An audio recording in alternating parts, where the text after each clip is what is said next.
One father, 7 sons, one throne. And when the dust settled, only one man was left standing.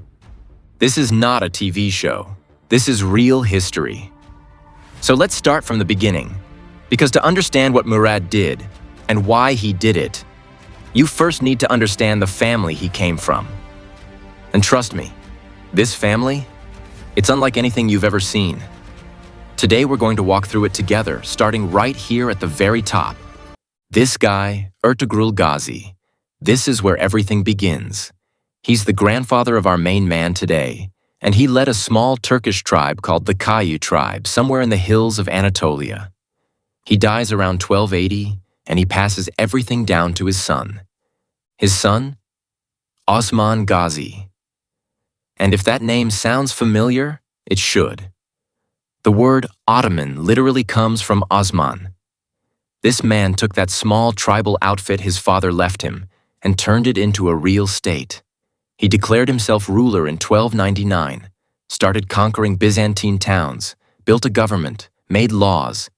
He is the actual founder of the Ottoman Empire.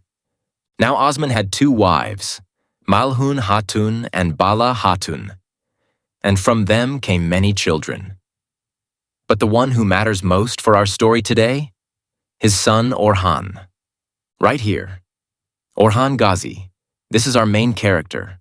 Born in 1281, he takes over from his father around 1324 and rules until 1362. Nearly 40 years on the throne. And in those 40 years, he takes the land his father left him and makes it 6 times bigger.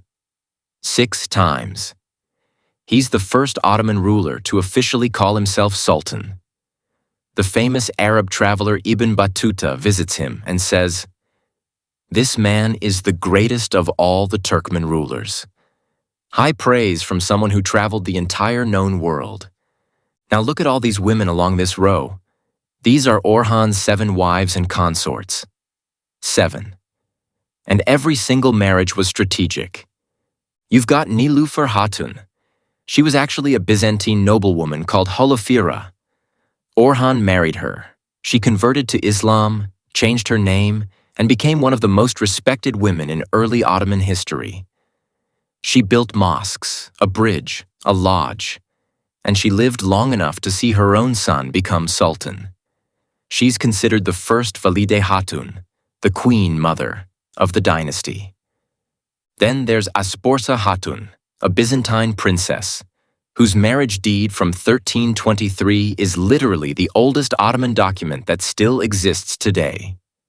Theodora Cantacuzene, daughter of the Byzantine emperor himself, married Orhan in 1346 as a political deal. She never converted, stayed Christian her whole life, and Orhan was totally fine with that.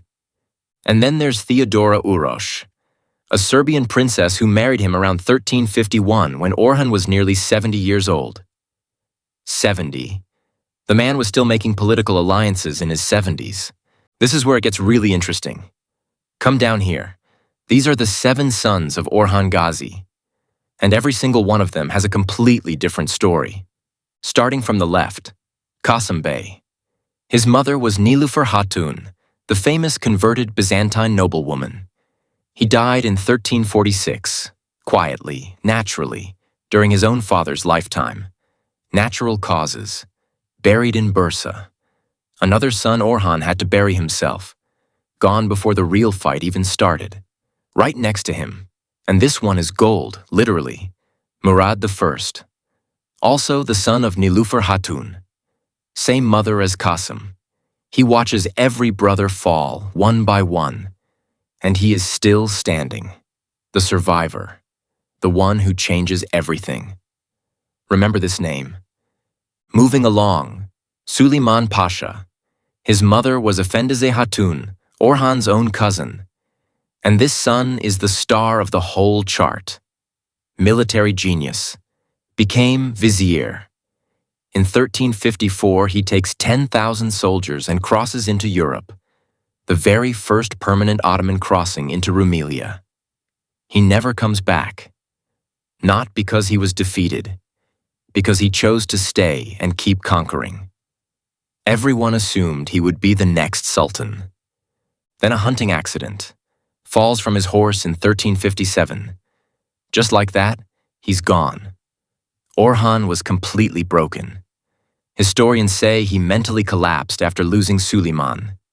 He never really recovered. Next, Ibrahim Bey, son of Asporsa Hatun, the Byzantine princess whose marriage deed is literally the oldest Ottoman document in existence. Ibrahim served as governor of Eskişehir.